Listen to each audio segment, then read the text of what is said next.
My name is Nicolette Lucas. And Nico, do you think your car reflects your personality? I do, mostly because I've named it and I talk to my car like it's a person. I'm just being honest. And how many hours have you spent in your car? Can you imagine your life without it? No. I guess I could if I lived in a different city, but since I don't live where I live in Reno, my car is pretty essential to my day-to-day activities. Why?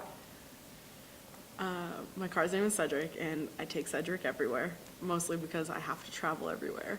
Reno is getting to the point where it's like 15 miles away from each destination, and as much as I would love to be a bike person, sometimes it's just not realistic. Have you ever been involved in a car accident? Like, how extreme? Has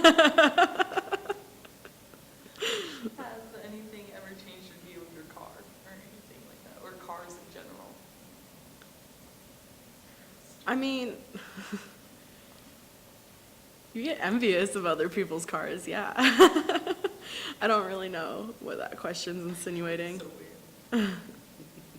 What is one thing you think would be difficult or impossible to do without access to a car? Hill lifestyles. Like, when you live in towns with hills, I think that transportation would be awful without my car or a car. Or also, if you book your schedule too much, I think it would be hard without a car as well. Have you seen that in your own life? Yes. As much as I would love to ride my bike to school and back every day, it's getting to the point where there's so many activities afterwards that you can't do it. What are some things you don't like about owning or driving a car? Well, there's the obvious gas price thing. It's not just a thing, it's a problem that the whole U.S. faces, but gas prices and then the continued maintenance, and then if you're environmentally savvy, like, you don't want to own a car because you're ruining the world. So. Even knowing your environmental effect, does that change you using your car at all?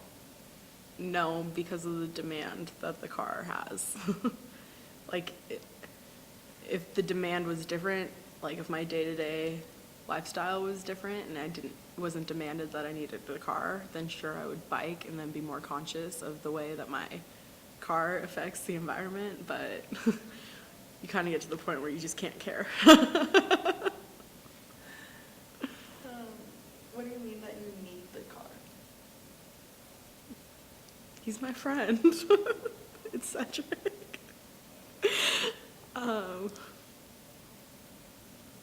I don't know if I would need him. I don't know if someone took him away from me, my car Cedric, that it would be an issue if I'd be able to adapt or not, but I do rely on my car heavily. So it would be interesting to see. Just walking from place to place. Or biking. Can you imagine this country without cars? Be kind of cool, actually. Like, I think a lot of reasons why bicyclists aren't bicyclists is because of the way the road's set up. Like, it's obviously like car dominant, and for me it's very intimidating to ride my bike because there's obviously way more cars than there are bikes. But like, if the country was based off of bicyclists versus cars, I think it would be really cool. We'd have more of like a Europe styled country or something. Closer knit. Better friends.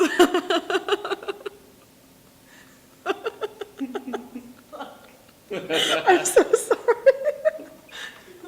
Europe is known for being friendly. That's what I'm saying. Oh, Europe is not known for being friendly. We're gonna have the guy from Berlin watch this now. Please don't. He's gonna be like, that's a typical American, like, doesn't know shit about anything. Anyway. What is your favorite memory with Cedric? Road tripping. I like to think that when I drive in Cedric by myself, Cedric's actually a person going with me to my destination. It's true, I'm sorry. So he's more than a car. I would like to think so, yes. Now, I'm trying to think. What else have you heard them ask? Why is the person we're interviewing so weird? Just like looking at the screen the whole time. So, if you... Oh, good, they're done, so we can be loud. Perfect. If you Close the found door. out one day just how bad your car was, or that the gas is going down, or something like that, like, what would you do knowing that you are ruining the environment? I'd probably have an anxiety attack first. And then I would probably like map out a way that I didn't have to use my car as much, but it wouldn't be one of the things that's like the easiest to do, like versus like, okay, I'm not going to eat any more carbs, like, or okay, you're not going to take your bike or your car anywhere anymore, like sort of thing. It's not that easy. Like you would try, but like I said earlier, when there's certain demands that have like a greater weight versus like your car and the environment, you might have to follow those demands versus, does that make sense? I don't. So you're saying that your life is more important than the environment? That's not what I'm saying. That's all I heard. That's not what I'm saying. And please explain it. I don't know if I can. Can't your camera just take a look at the inside of my brain and realize that I'm trying to be a good person? Just be honest. I'm trying to be. Okay. I don't think that my car and me are better than the environment. But I think, like, how detrimental are you talking? Like, driving my car even a mile is just, like, completely... I mean, you drive it 12 hours. Okay. Touche. Well, I mean, I'd have to find other means, or you have to take things out of your life that are considered a luxury, like driving 12 miles to come to Washington. 12 Or 12 miles. hours. Sorry, 700 miles to come to Washington. Tell me about your road trips. They're long. A lot of times it's just me and my car. That's what happens when you don't have friends. I don't, like, what do you want to know about them? How I just plug in my computer to my auxiliary cord and Oh, I listen to know. episodes On of House? like multiple occasions, you've chosen your car over an airplane. It's cheaper. It's like, it's significantly cheaper, especially with a Civic. The convenience level, however, isn't. So I don't know what exactly you're looking for. I don't know that either. I'm just trying to get sound bites out of you, darling. Perfect. I take my car because it's cheaper. Because on road trips, my car gets around 40 to 50 miles per gallon. It's excellent. When I choose not to take my car, it's because I don't want to sit 12 hours both ways. So it's definitely a convenience thing and an opportunity cost thing. Then those long road trips. What about them? As you know, we're running out of gas. Exactly. We are, what is it? Is yours a hybrid? It's We're not at a peak hybrid. oil. We're at peak oil. You're not a hybrid? No. So explain the decision to buy your car in this market, and then you're still like working on payments for it. Explain your whole thought process into getting Cedric and why you got him. Okay, so gas mileage was absolutely huge in my decision factor. I was willing to sacrifice almost any other aspect of a car to just get excellent gas mileage. A hybrid was actually in consideration. A Prius was as well, but at that point then it came down to convenience again. Priuses are really hard to get service on because of they're insides. They're more technical, so service towards Prius are more expensive. And a lot of mechanics aren't geared towards Prius service yet. So that eliminated my decision for a Prius, and it eliminated my decision for more hybrid Hondas too, because they're the exact same way. I think I was looking at a Honda Fit for a while too, because they get excellent gas mileage. In the city, they get over about 40. But then it came down to, again, like the whole service factor. It was too hard. But like I said, gas mileage was a huge factor because of the rising gas prices and the rising concern for our environment. And it hurts when you're a college student and you're trying to pay for your own gas. Well, not even trying, you are paying for your own gas. You can't afford to be driving like an SUV around with a ton of gallons to fill up every time. Like, even now, it costs me $50 to fill my Civic up, so I can't even imagine what it costs someone who drives an SUV to fill up. So that all came down to a cost analysis versus how many payments and how much my payments were on my Civic as well. And I don't know the exact figures, but gas versus how much you're paying for a new car a month is pretty close. Like, I only have to fill up like twice a month versus someone who has to fill up every week over 70 or 80. Stop recording. Yeah. It subs after 12 minutes. This one stops after 20. But it just stopped. Oh, good, because I don't think I could re-explain that. Figure out questions. What is it geared towards? It's like about how society relies on cars and how, like, it's so hard to change our society because our whole economic system is based on the petroleum car industry, how people's lives rely on cars. It's more of like your social culture too. Explain. I think it would also, based on cities, if you like went to a city and you, okay, so say you have like a bike to school campaign, right? I mean, based on the cities in which you live, a campaign could be successful or not. Like, if you go to Portland, a bike to school campaign would be insanely successful. But if you go to a school where, I mean, the care isn't exactly there, like at Nevada, they're trying to get students to bike to school, but students aren't doing it because they're not doing anything to offer the benefit of biking to school for students. So it's your culture, really. Like, it's like almost like you have to get a certain number to start biking, and then all of a sudden it turns over from driving to school to biking to school. That's like the thing. Does that make sense? So like a mass culture type thing? It is, like, because right now it's driven in your head. Well, I know in Reno, I can't speak for many other cities, but in Reno, you drive everywhere because that's what you've grown up with. Like, I've never had anyone in Reno sit to me and say, oh, let's bike somewhere instead, you know? It's something that you do on your own. It's a decision you make on your own. Like, oh, I really want to bike to school today because I think it would be healthy and cool. Versus, like, if you live somewhere in another city, like again, Portland, like, you have people, you would almost change your mind on your own because you see so many people biking everywhere.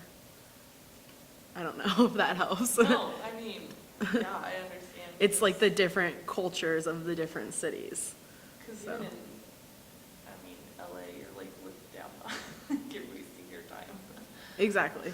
So, and then again, I think geography plays into a big part of it too. Like, Reno is an awful place to try to bike everywhere because there's so many hills. Like, you're like, oh, okay, I really want to bike to this place, and I think it would be awesome for the environment. And then you look and you see the gradient of where you have to bike to, and you're like, absolutely not.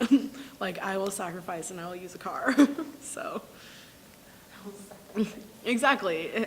Because, I mean, how much discomfort are you going to put into, like, a certain level of discomfort? You're just automatically going to say, okay, well, I'm going to use my car, you know? So, you can only make people uncomfortable for so long. Ask people to work for so long. That really is it, though, because, like, they're all intangible benefits so far for biking. Like, it's hard to sit there and tell someone, oh my God, you should bike. Because if you get someone, they're going to be like, absolutely not. Why should I bike? Well, if you can't offer them, tangible, like, oh, well, you should bike because I'll give you this, right? Instead, you're like, oh, well, it's helping the environment. Like, what kind of benefit is that? You'd say people just don't even notice anymore. It's just so ingrained in society. I would definitely say it's very ingrained, yeah. And another aspect too is you don't notice the change in the environment. It's the future that'll notice the change in the environment if people start biking now. So again, it doesn't really apply to them. So why do they care? I mean, you're one of them. Oh, well, I have started biking to school. I did actually bike home uphill one day, and I pushed my bike up a hill walking. It's not funny because it's so pathetic. But I'm trying not to be one of them. So. But yeah, there's only a certain level of discomfort someone can take before they literally sit down and say, screw it. Are you riding your bike because you're noticing the change in the environment or because you are trying to save gas money? I ride my bike because I try to save gas money, definitely. There is a certain environmental consciousness that I do have just from being educated on it. So I also think that's, if you don't have individuals who are educated on the environment, or if you have individuals that don't believe the environment's changing, then you're not going to get them to bike. And then I also bike for the exercise. Like, there's people that get stuck in traffic on their way to the gym. So I don't want to be one of those people anymore. Anymore? At least I'm honest. There's people, I don't know who they are. But they get stuck in Those traffic. people that they drive their cars to the gym to ride a stationary bike. So yeah, how's that? So. Can you, just for fun, just Okay. kind of restate what you just said? Because I think if we edit it down, it would just be you saying some people in their car to the gym, the stationary bike. Oh, you want it more pieced together? Maybe like 15 seconds of a soundbite. Whereas you just sum up the whole I don't want to be one of those people anymore. Okay. Sits in traffic trying to get to the gym to sit on a bike that I could have ridden. Okay. So I don't want to be one of those people anymore that drive their car to the gym and get stuck in traffic just to sit on a stationary bike. Is that better? Whatever. I don't know what you want from me. I just want you to. What am I doing? Brian, I need your help. Brian, she needs more questions. Yeah, I'm trying my best.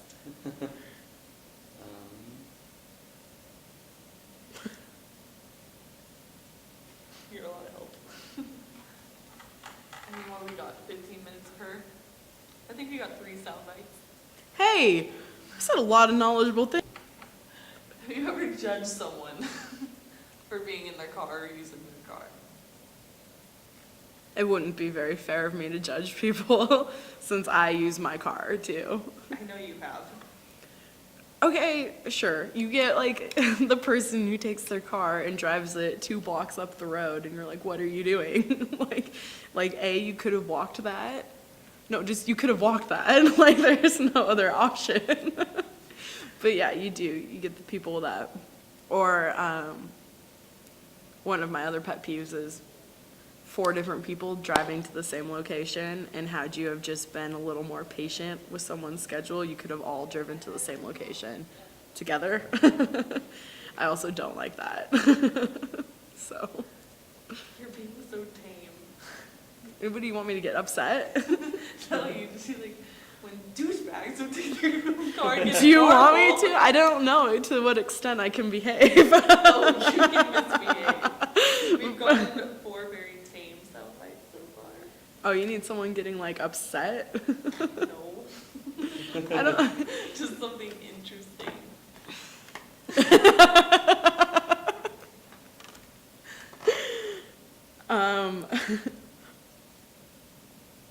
I don't know what you can get me worked up about. You're such a calm person all the time. There's where the steam started coming.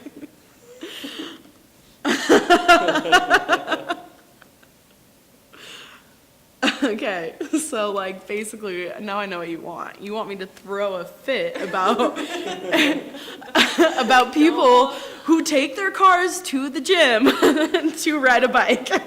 That's what you want me to get pissed about. No. There are people who do that. They drive they even drive to a gym that's 1.5 miles away to go run on a treadmill. And I'm like, you could have just ran to the gym, touched it, and ran back, and that would have been the same thing without the membership fee. Like, is that what you want? Stop asking me what I want. Jesus. Jared! It's a recyclable paper, if that makes any difference. It's compostable. It is. Okay, well, state your name and what your job is. Not necessarily the calm one, but the parking one. Do you want me to be facing a particular direction? You're going to be facing I'm going to be talking to you. Yeah. Oh, that's fun. Come So- on, we talk all the time. Sometimes anyway. My name is Jared Brickman, and I work on the Parking Appeals Board as a volunteer. So we're the people who give you your money back when you get a ticket that you think isn't right. And so we look at the specific details of the ticket and either help you out if you have a legitimate claim or deny it if you don't. What is the worst claim you've ever heard? Technically, I cannot tell you. You're not allowed to tell I am me. not allowed to even tell without people names. details about our parking appeals. Not on camera. Well, I mean, okay. I Have there can- been people where you just sit there and think, really?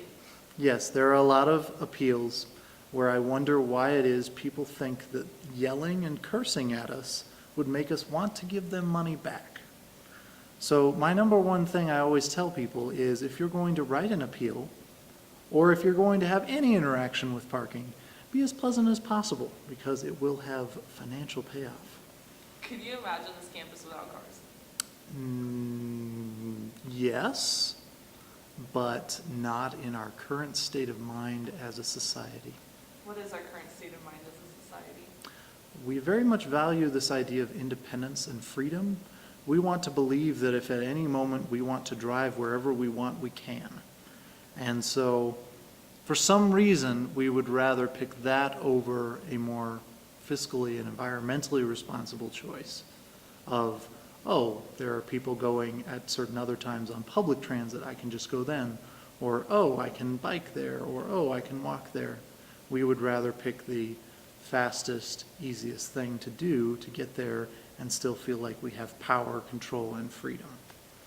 How many people do you think get a permit each year? A parking permit? Well, it kind of fluctuates based on year and depending on how the lots are changed. This year we had quite a big change, so it shifted where our parking priorities were.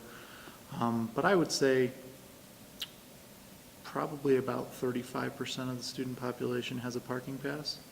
Doesn't sound like a lot on first glance, but considering the number of people here and the amount of parking spaces we have, it's quite a bit. And do you guys get a lot of things you have to deal with on like weekends like this or homecoming weekend when people coming into town? Well, football weekends and particularly any event weekends create a bit of a problem. Pullman was not designed for this kind of capacity, and nor was campus. And so you may have noticed in your email, I believe yesterday, if you're a parking pass holder, that there is information about how on weekends, football weekends, there are different parking provisions. And so that's actually where we see a large majority of our tickets coming through of appeals, is people not aware of the special parking rules that happen during events. And those are pretty much created so that we can keep it from being a complete standstill on campus, and yet it still becomes that way just because of the mass number of cars.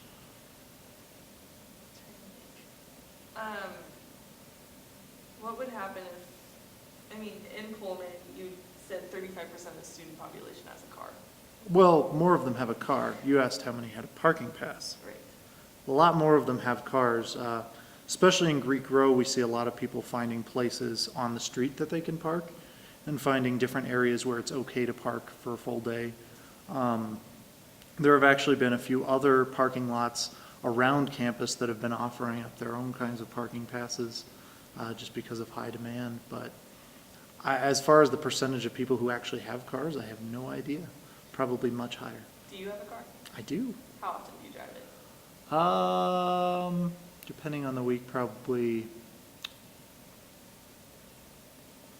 don't typically on the weekends because I'm not going anywhere. And I carpool on Wednesday and Fridays, so I guess 3, plus probably some peripheral driving if I need to pick up my girlfriend or something. You drive to campus? Sometimes, yes. Probably 3 out of the 5 weekdays. How far away do you live from campus? I live from the part of campus I need to be on, probably about 1.5 miles, 2 miles. And so why do you choose your car over walking? Basically because I'm carrying a lot of bulky things, including, but not limited to, laptops and class materials. And so it's usually more of I don't want to carry 50 plus pounds of things up a hill, down a hill, up a hill, down, 3 hills in the direction that I go. Some days when I don't have that stuff, I'll just walk. It's mostly dependent upon also how fast I need to get somewhere. Would you say your car reflects your personality? If I was a grandma, yes. I have a grandma car. It's fantastic. Gets fantastic gas mileage. It's very safe.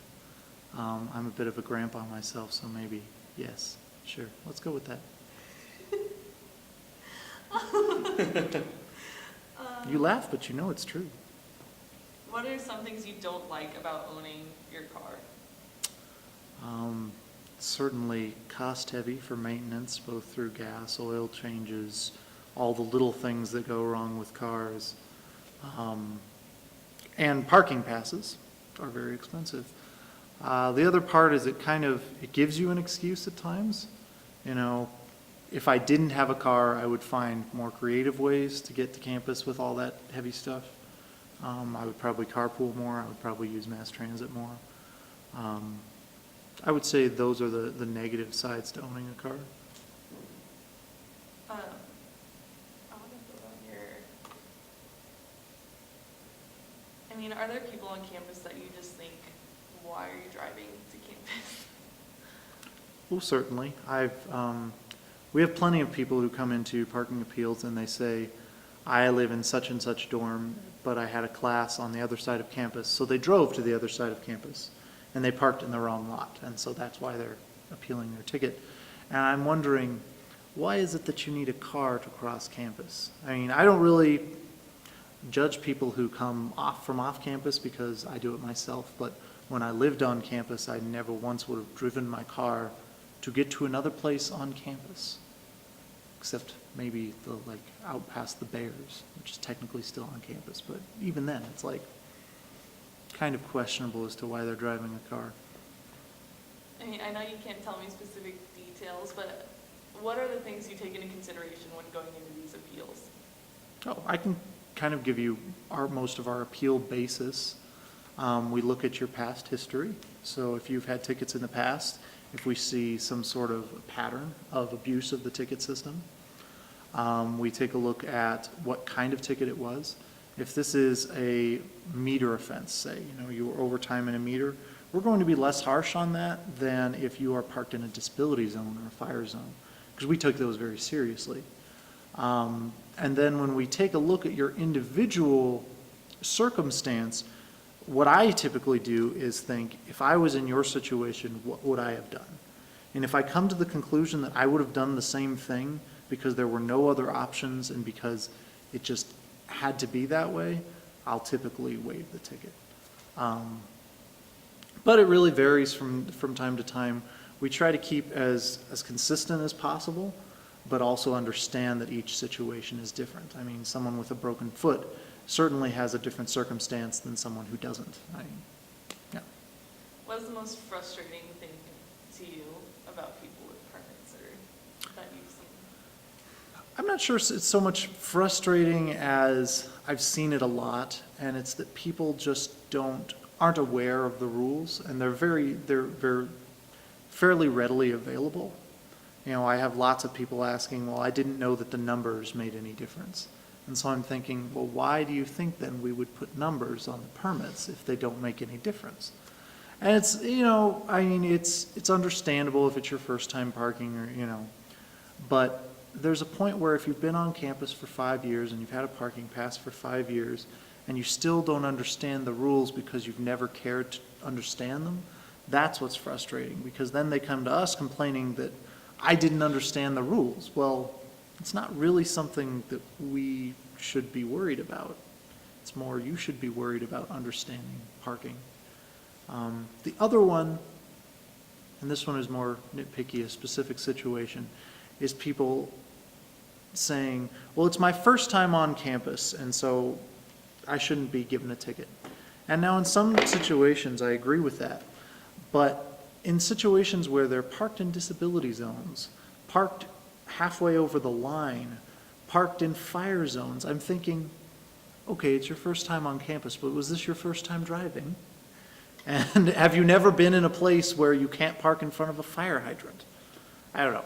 So that excuse is probably the one that frustrates me the most, is I'm new to campus, but I did this thing that it doesn't matter that you're on campus. It's valid anywhere. Why do you think it's such a necessity for? It was close. Okay. Cameras. Is going even right? Yeah, it's going. Why do you think it's such a necessity for people to drive to campus? Besides, I mean, you mentioned like the bulkiness, but no one's ever, like, it's not the whole campus walking to school with an entire day's worth of professorship type of work, you know? Well, yeah. Again, I think it comes back to the idea of independence. We want to be able to go to campus whenever we want. We want to be able to say, yeah, I need to be at campus at this time, so I'm going to leave at this time. You know, it gives us a lot of flexibility, and it's something that you can't necessarily do with mass transit. With mass transit, you have to learn the bus schedule, hope that the bus is on time, and do all that. With walking, it takes so much longer. And really, in our society, the thing we value very highly is our time. You know, if it's going to take us 20 minutes to walk to campus, but we can drive there in 5, that gives me an extra 15 minutes to sleep in, or 15 minutes to do whatever it is people do in the morning when they wake up, etc. Can you think of anything? I've heard 3 things that we can use.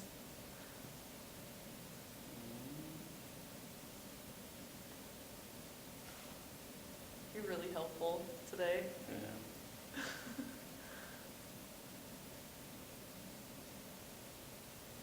So no, No. because he needs to leave in 6 minutes. All right. Excited smile. Is there, okay, I know Randy mentioned that you always come to her with frustration or some story that has to do with parking. What is your favorite one Again, I can't technically tell you the favorite story. on camera? Not on camera. I can tell you after we turn the camera off. I mean, why is that? Just because? You know, it's kind of a confidentiality thing, you know. Maybe you know that person. Maybe But how much you do know you their know their name? situation. Even if you don't know their name, if it's a really good story, I imagine the people who know that person have heard the story as well. And it's not really our place to go talking about that kind of stuff with other people. Can you state it in like general? I will say that it involved the rec center and wearing a Speedo. So that's as much as I can tell you. I'm thinking someone drove to the wreck in a Speedo and parked there because they didn't want to walk across the snow in such little clothing. No, but Dang it. good guess. I don't know what I can get out of you then, if this confidentiality thing is just. Well- I mean, what can you tell me? I want to hear some interesting parking. Some interesting Myth. parking. We'll call it a myth. An interesting parking myth. Well, Because that way it didn't actually happen. You're just telling me a myth. an interesting parking myth. Well, the interesting parking myth, I would say, is that the one I hear the most often is, I'm paying this university so much money and now they're nickeling and diming me with these parking tickets. Well, I'll be here to tell you that parking is a self-sustaining entity. It does not get any of your tuition money. It does not get funding that from you. Your funding comes from if you buy a parking permit or you get tickets. So don't think that they're trying to double whammy you. They're here to make sure that everyone is safe and that they have parking spaces available. You more want like a story myth, like the parking ninjas who hide in bushes and jump out and give tickets while the people are turned away for 2 seconds. Fortunately, that doesn't really happen. I think it does. I've heard plenty of, 'Cause I this walked is into a what I building will for tell 15 people. minutes and gotten the tickets somehow. I don't know how. This is what I tell people. If you step away from your car any more than 2 minutes, there is a chance you will get a ticket. If you're parked incorrectly, I don't care if you're turning in a paper for 5 minutes, it will still probably happen. They are very good at what they do. It's not because they're out to try and hit up everyone for money. It's because they're good at what they do and they see violations and they write them. It has nothing to do with, oh, I hate that brand of car, or oh, I saw that kid walking in and I'm sure he's doing something bad. It's, they see something that should get a ticket and they write it. And so I tell people, if you're going to park in the wrong place, you have to expect to get a ticket more often than not. Even if you're just in there for 5 minutes, it'll probably happen.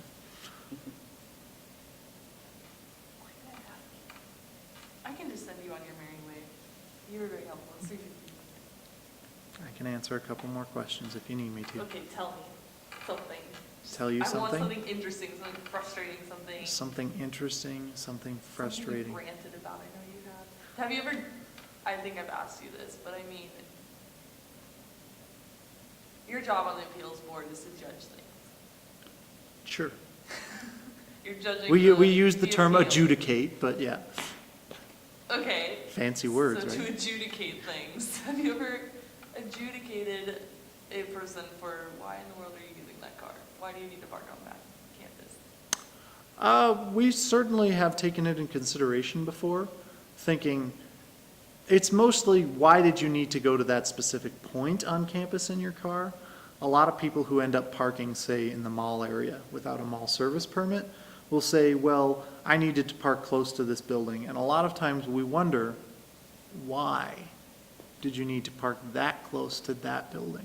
And a lot of times they say, well, I was carrying bulky items and so forth, and that makes sense. And there's ways to get around that by getting a temporary service permit, temporary mall service permit, which you can do at parking. But there are some people who just parked in places because it was convenient when they had a perfectly valid parking pass somewhere else. And so then we do say, well, why did you have to drive to that point? Do you think people parking on campus speaks to the society's laziness? No. Well, parking on this campus, I don't feel bad about that. I mean, if we were in more of a urban campus, it might be a little more inexcusable, but if you have a car and you're far away, you're going to park on campus. I don't have anything against that. I mean, Pullman is 10 miles in radius, maybe. Pullman also has terrifying winters and lots of hills. So you think Pullman versus other places, it's a necessity to have a car here? I wouldn't say it's a necessity. I mean, Pullman has one of the best public transit systems around. I mean, our buses are fantastic. It's not a necessity, but I don't blame people who want a car. I know, I'm not giving you your incendiary, I hate these people Well, or it's because you have a car. anything. Well, it's not that I have a car. That's not why. Even if I didn't have a car, I wouldn't be angry I'm at not them. looking for you to be angry at people. Has there been any instances of people threatening violence against parking people for doing their job? Certainly. There have been a few times in our appeals meeting where we've had to have people removed. And I've heard stories of officers getting in close calls with that. Parking, there's a lot of emotions involved with people because they always feel slighted and they always, it's a lot of money to be paying, but that's why I tell people to be careful where they park, especially on this campus and any campus you go to, really. Parking's at a premium because we have so many cars. I guess just a quick follow-up question to that. you mentioned the difference between this and an urban setting. You want to like expand on that? Well, basically what I'm saying there is that a lot of people who, let's say, work at WSU, live in Colfax, live in Colton, live in Lewiston, pretty far distance, but because it's kind of a small community, you're not going to see quite as many people. That sentence went, I don't know where I was going with that. Restart. So, this happens from time to time. I got on a different tangent. You're such a creative writer. I got on a different tangent about distance that you want to know specifically about urban. Well, I mean, it makes sense. Well, so the idea really is that in an urban setting, you have more opportunities for public transit. You have things like the MAX or the Met. You have a lot of more bus options. And in an inner city university, you see a lot more